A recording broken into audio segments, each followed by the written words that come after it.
財富最大嘅流失唔係稅，係因為冇計劃而產生嘅成本。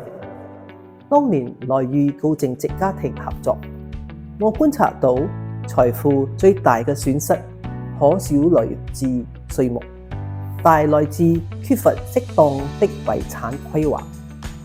首先，凍結資產，被低估的流動性風險。當主要資產無法即時使用時，你的家人可能被迫喺短期時間內籌集現金，這的人會造成不必要嘅壓力，也可能導致創造而不利嘅財務規則。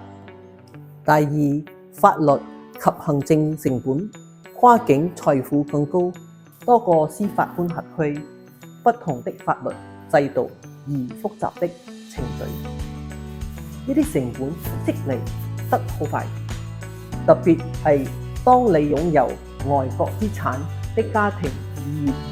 第三，家庭爭拗，當此時唔清楚時，誤解和衝突會出現。